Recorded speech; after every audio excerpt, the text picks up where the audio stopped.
বিসমিল্লাহির রহমানুর রহিম। সুপ্রিয় শিক্ষার্থীবৃন্দ, তোমাদের আজকের এই বাংলাদেশ ও বিশ্ব পরিচয় ভিডিও ক্লাসে সকলকে অনেক অনেক প্রীতি ও শুভেচ্ছা জানাচ্ছি। আমি মোহাম্মদ মোফাজ্জল হোসেন, সহকারী শিক্ষক, সৃষ্টি central school and college, Rajshahi. প্রাণপ্রিয় শিক্ষার্থীবৃন্দ, আশা করছি তোমরা সকলেই সৃষ্টিকর্তার অশেষ মেহেরবানিতে ভালো রয়েছ। আলহামদুলিল্লাহ, যেখানে থাকবে সারা জীবন মহান আল্লাহ তাআলা যেন তোমাদেরকে ভালো রাখেন এই প্রত্যাশায় রাখছি। তো প্রাণপ্রিয় শিক্ষার্থীবৃন্দ, তোমরা সকলেই জানো যে গত ক্লাসটা আমরা বাংলাদেশ এবং বাংলাদেশের নাগরিকের যে একটা অধ্যায় রয়েছে, রিভিশন ক্লাস হিসাবে নাগরিকের যে অধিকারগুলো রয়েছে সেই অধিকারগুলো নিয়ে তোমাদের সামনে আলোচনা রেখেছিলাম। অনেক সহজ একটা অধ্যায় এবং গুরুত্বপূর্ণ অধ্যায়। গুরুত্বপূর্ণ এই কারণেই এখান থেকে অনেক কিছু বাস্তব জীবনে শেখার মতো বিষয়গুলো রয়েছে। সুনাগরিক এই যে একটা গুণ, এই গুণটা অর্জন করার জন্য তোমাকে কি কি করা উচিত, সুনাগরিক একটা দেশের কল্যাণে কিভাবে অবদান রাখতে পারে, একটা দেশের জন্য কত বড় ভূমিকা রাখতে পারে, আর যদি সুনাগরিক কেউ হতে চায় তাহলে কি কি বাধা আসে, এই সমস্ত বিষয়গুলো নিয়েই কিন্তু অধ্যায়টা রচিত। তো প্রাণপ্রিয় শিক্ষার্থীবৃন্দ, শুধুমাত্র সার্টিফিকেট পাবো এই উদ্দেশ্যে লেখাপড়া না করে আমি কিছু শিখবো সার্টিফিকেট পাওয়ার পাশাপাশি, এরকম যদি উদ্দেশ্য নিয়ে লেখাপড়া করতে পারো তাহলেই কিন্তু বাস্তব জগতে শিক্ষার যে একটা গুণ রয়েছে সেই গুণটা তোমার কাছ থেকে সকলেই প্রকাশ পাবে, দেখতে পাবে। তো যা হোক, খুবই সহজ অধ্যায়। আমরা অধ্যায়টা আজকে ক্লাস নেয়ার মাধ্যমে আমি শেষ করব ইনশাআল্লাহ। তো এই অধ্যায় থেকে যে বিষয়গুলো ছিল সেটা হচ্ছে সুনাগরিক কাকে বলে, সুনাগরিকের বৈশিষ্ট্যগুলো কি ছিল, এই বিষয়গুলো তোমরা নিশ্চয়ই সকলেই জানো। আমি এই অধ্যায়ের আগের অংশগুলো কিছু আলোচনা করার শুরুতেই আমি জানতে চাচ্ছি তোমাদের কাছ থেকে গত ক্লাসে যেটা পড়িয়েছিলাম সেখান থেকে কিছু প্রশ্নের উত্তর। যেমন বাংলাদেশের সংবিধান এটা কি, কাকে বলে বাংলাদেশের সংবিধান, এটা গতদিন আলোচনা করেছিলাম, নিশ্চয় তোমরা অ্যান্সারটা দিতে পারবে। নাগরিকের যে অধিকারগুলো রয়েছে, তোমাদের বইতে মোট কতটি অধিকারের কথা বলা হয়েছে, এটা একটা বহু নির্বাচনী প্রশ্ন। আশা করছি তোমরা অ্যান্সারটা দিতে পারবে। আমি একটা বর্ণনামূলক প্রশ্ন তোমাদের কাছ থেকে জানতে যাচ্ছি, সেটা হচ্ছে দেখো, স্বাধীন মতামত প্রকাশের যে একটা অধিকার দিয়েছে, এটা বলতে তুমি কি বুঝো, মতামত প্রকাশের অধিকার। তো প্রিয় শিক্ষার্থীবৃন্দ, আশা করছি তোমরা অ্যান্সারগুলো সহজেই দিতে পারলে। তোমাদের সামনে সেমিস্টার পরীক্ষা রয়েছে, আশা করব তোমাদের যে সমস্ত সমস্যাগুলো বইতে রয়েছে এগুলো অবশ্যই তোমরা এখনই সমাধান করার চেষ্টা করবে। যেহেতু তোমরা বাসায় বসে আছো, যদি কোনো একটা অধ্যায়ের এই চ্যাপ্টারের বা অন্য কোনো চ্যাপ্টারের কোনো একটা শব্দ বা বাক্য তোমাদের বুঝতে অসুবিধা হয় তাহলে অবশ্যই আমাকে ফোন দেবে অথবা হোয়াটসঅ্যাপে যদি মেসেজ করো, ইনশাল্লাহ আমি তোমাদের মেসেজটার অ্যান্সার দিয়ে দেব। তো তুমি যদি চেষ্টা করো কিছু শিখবো তাহলে অবশ্যই আমাদেরকে সাথে পাবে। তাহলে অধ্যায়টার নাম ছিল বাংলাদেশ এবং বাংলাদেশের নাগরিক, অর্থাৎ আমরা যে একটা স্বাধীন দেশে বসবাস করি, যার নাম হচ্ছে গণপ্রজাতন্ত্রী বাংলাদেশ সরকার। তো এই দেশ সম্পর্কে আমরা সকলেই জানি। এই দেশে যারা আমরা বসবাস করি তারা হচ্ছে নাগরিক। এখন এই নাগরিকগুলো ভালো হতে পারে এবং মন্দ হতে পারে। ভালো নাগরিককে আমরা সুনাগরিক বলছি। তাহলে সুনাগরিক কাকে বলে, ভালো মানুষের যে বৈশিষ্ট্যগুলো রয়েছে এগুলো যদি কারোর মধ্যে তোমরা দেখতে পাও তাহলে তাদেরকে সুনাগরিক বলা হবে। তাহলে সুনাগরিক হওয়ার জন্য 3টা বৈশিষ্ট্য রয়েছে যা তোমার বইতে সুন্দরভাবে উল্লেখ করা আছে। সুতরাং এই যে 3টা বৈশিষ্ট্যের কথা বলা হয়েছে এটা কিন্তু একটা খুবই পরিচিত এবং ইম্পর্টেন্ট বহু নির্বাচনী প্রশ্ন। বুদ্ধি থাকতে হবে, আত্মসংযম এবং বিবেক বিচার যদি থাকে কোনো ব্যক্তির মধ্যে তাহলেই তাকে সুনাগরিক বলা হবে। এই যে সুনাগরিক হতে চাচ্ছ, এটার না হওয়ার পেছনে যে আমরা যে সমস্যাগুলোর সম্মুখীন হই, যে বাধার সম্মুখীন হই সেগুলো কি, এগুলো তোমাদের বইতে রয়েছে। যেহেতু আজকে পুরো অধ্যায়টা ইনশাআল্লাহ আমরা শেষ করব, করে সামান্য কিছু অংশ বোর্ডে লেখা আছে এখান থেকে তোমাদের সামনে আলোচনা রাখবো। তাহলে এখানে যেমন বলছে নির্লিপ্ততা যদি কোনো ব্যক্তির মধ্যে থাকে, অর্থাৎ উদাসীন ভাব যদি থাকে, তাহলে সে নাগরিক হতে পারে না। ব্যক্তি স্বার্থপরায়ণতা, অর্থাৎ যদি সে শুধুমাত্র নিজেরই চিন্তা করে, নিজের ভালোর চিন্তা করে, দেশের জনগণের যদি চিন্তাভাবনা না করে, তবে সে কখনোই সুনাগরিক হতে পারে না। দলীয় মনোভাব, আমরা যে কোনো দলের যদি শুধুমাত্র একটা দলের কথাই চিন্তা করি, একটা দলেরই উন্নয়ন করার কথা ভাবি, তাহলেও কিন্তু সে অবশ্যই সুনাগরিক হতে পারবে না। অজ্ঞতা, নিরক্ষরতা, তোমাকে অবশ্যই অক্ষর জ্ঞান সম্পন্ন হতে হবে, কিছু জানতে হবে।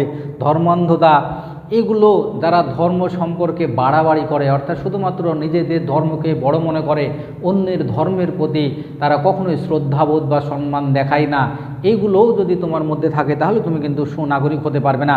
প্রিয় শিক্ষার্থীবৃন্দ, তোমরা ছোট মানুষ, এই নেগেটিভ গুণগুলো তোমাদের সামনে যে আলোচনা করা হচ্ছে, এই গুণগুলো যদি তোমাদের কারো মধ্যে থাকে, অবশ্যই তোমরা এগুলো পরিহার করবে। আর যদি নাও থাকে, তাহলে এই গুণগুলো যেন তোমাদের মধ্যে প্রবেশ করতে না পারে, তোমরা সেই দিকে খেয়াল রাখবে। তাহলে অবশ্যই তোমরাও দেশের সম্পদে পরিণত হবে, তোমাদের সবাইকে ভালো বলবে। তো ভালো ছেলেটা ভালো, মেয়েটা ভালো, এই যে একটা সুন্দর কথা, এই কথা কিন্তু আসলে অনেকেই শুনতে পায় না। তো চেষ্টা করবে তোমরা এই অধ্যায়টা পড়ে আসলে আমরা কিছু অর্জন করতে পারি কিনা। এই অধ্যায়ে যে আরও প্রতিবন্ধকতাগুলো ছিল, সেটা হচ্ছে দাম্ভিকতা, যাকে বলা হচ্ছে আত্ম অহংকার বোধ দেখানো, সাম্প্রদায়িকতা, আমাদের বিশেষ একটা সম্প্রদায়কে শুধু গুরুত্ব দিয়ে আমরা যদি বেশি সংখ্যায় হই, তাহলে তুলনামূলক যে সম্প্রদায়, যে গোষ্ঠীর মানুষগুলো কম, তাদের প্রতি আমরা অন্যায় অত্যাচার যদি করে থাকি, তাহলে এগুলোকেই বলা হচ্ছে সাম্প্রদায়িকতা। দেখো, পুরনো পড়াগুলো আমি অল্প করে তোমাদের সামনে টাচ দিয়ে যাচ্ছি, এই অল্প কথাগুলোও যদি তোমরা বুঝতে পারো, তাহলে কিন্তু পরীক্ষার হলে বসলে তোমরা ইনশাল্লাহ লিখতে পারবে এবং বুঝতেও পারবে। সর্বশেষ যেটা পয়েন্টটা ছিল, সেটা হচ্ছে অর্থনৈতিক অনগ্রসরতা, অর্থাৎ আর্থিক যে একটা সচ্ছলতা থাকে মানুষের, যদি তোমার কাছে পর্যাপ্ত পরিমাণ অর্থ থাকে, তুমি যদি ইনকাম করতে পারো, তাহলে তোমার ব্যক্তিগত জীবন অবশ্যই স্বাচ্ছন্দ্যপূর্ণ হবে। এরকমভাবে যদি আর্থিক বিষয়গুলো একটা দেশের জন্যও কল্যাণকর, তো এগুলো ডিটেলস যেগুলো তোমরা জানতে চাও, বইগুলো আর একটু পড়বে। আমরা আজকে যেহেতু ভিডিও ক্লাস, বেশি কথা না বলে আমি যে বিষয়টা নিয়ে আজকে তোমাদের সামনে আলোচনা রাখবো, দেখো বোর্ডে লিখেছি নাগরিকের যে দায়িত্ব কর্তব্য। আমাদের দেশ হিসেবে আমাদের যে সমস্ত অধিকারগুলো দেশ দিয়েছে, রাষ্ট্র দিয়েছে, আমরা নাগরিক হিসেবে এই রাষ্ট্রের প্রতি আমাদেরও কিছু দায়িত্ববোধ রয়েছে। আসলে এই দায়িত্ববোধগুলো আমরা কয়জন পালন করি, আমরা কয়জনই বা জানি, এই কারণে তোমাদের জানতে হবে যে আমাদের কি কি দায়িত্ব রয়েছে। দেখো, এখানে তোমাদের বইতে মোট 6টা দায়িত্বের কথা বলা হয়েছে এবং কর্তব্যের কথা বলা হয়েছে। এই 6টা বিষয় যদি আমরা জনগণ যারা রয়েছি তারা যদি পালন করতে পারতাম, তাহলে দেশে কোনো ধরনের বিশৃঙ্খল পরিবেশ পরিস্থিতির তৈরি হতো না।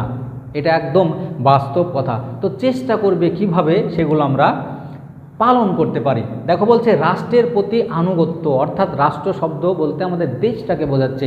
আমাদের দেশের প্রতি সবসময় আনুগত্য থাকতে হবে, তার অধীনে থাকতে হবে, তার দেখানো পথে চলতে হবে, তার যে বিধিবিধানগুলো রয়েছে, আইন কানুনগুলো রয়েছে, সেই আইন কানুনগুলো মেনে চলতে হবে। এগুলোকে বলা হচ্ছে তার প্রতি আনুগত্য থাকা। তো সংক্ষিপ্ত আকারে একটু বলে যাই, আনুগত্য শব্দের অর্থ হচ্ছে তার যে সার্বিক বিধিবিধানগুলো রয়েছে, একজন জনগণ হিসাবে যেগুলো করা প্রয়োজন, যেগুলো করা না প্রয়োজন, সেই অনুযায়ী আমি যদি চলতে পারি, তাহলেই কিন্তু তার প্রতি আমার আনুগত্য বোধ এটা কিন্তু প্রকাশ পাবে। তাহলে এটাও একটা আমার দায়িত্বের মধ্যে পড়ে। দেখো, আইন মেনে চলা, প্রত্যেকটা দেশের তার নিজস্ব কিছু আইন রয়েছে, যে আইনগুলো জনগণের জন্যই হয়, প্রত্যেকটা জনগণের জন্যই আইন। তো এই আইনগুলো যদি আমরা মেনে চলি, তাহলে অবশ্যই, অর্থাৎ আইন মেনে চলা বলতে আমি যদি একটা অবৈধ কাজ করি, তাহলে কিন্তু সেটা আইনের লঙ্ঘন করা হলো।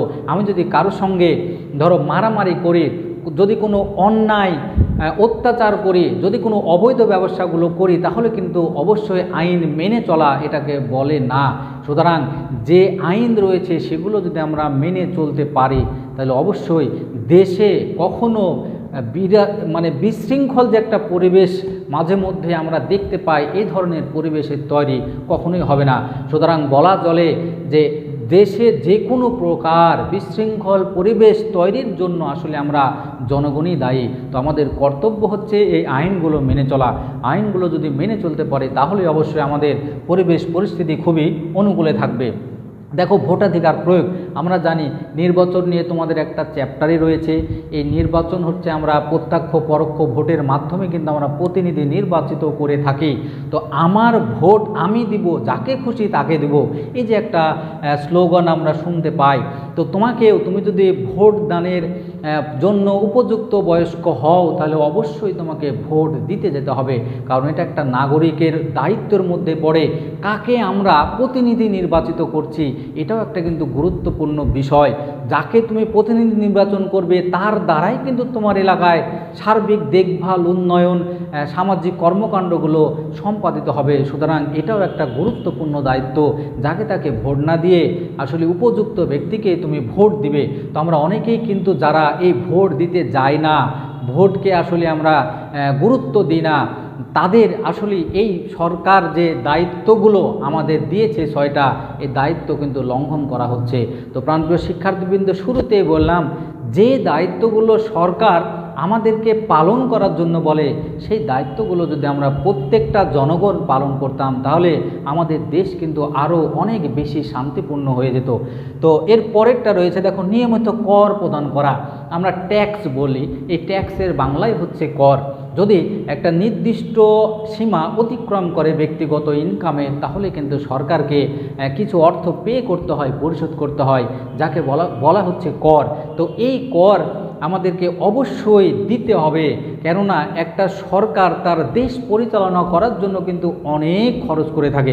তুমি একটু ভেবে দেখো যে আমাদের দেশে কতগুলো সরকারি প্রতিষ্ঠান রয়েছে, এই প্রতিষ্ঠানে যে সমস্ত স্টাফগুলো রয়েছে তাদেরকে বেতন দিতে হয়, রাস্তাঘাট রয়েছে, তারপরে মসজিদ মন্দির রয়েছে, বিভিন্ন ধরনের সেতু রয়েছে। এই যে নির্মাণ কস্টগুলো যেগুলো সরকার করে থাকে, এই সমস্ত ব্যয়গুলো পরিশোধ করতে তারা কিন্তু বেকায়দায় পড়ে যায়। সুতরাং আমরা যদি নিয়মিত প্রত্যেকটা মানুষ যারা কর দিতে দেওয়ার মতো ইনকাম করি তারা যদি দিয়ে দিই, তাহলে অবশ্যই সরকার এই কাজগুলো সুন্দরভাবে করতে পারবে। সুতরাং কর প্রদান করাও কিন্তু আমাদের একটা কর্তব্যের মধ্যে পড়ে।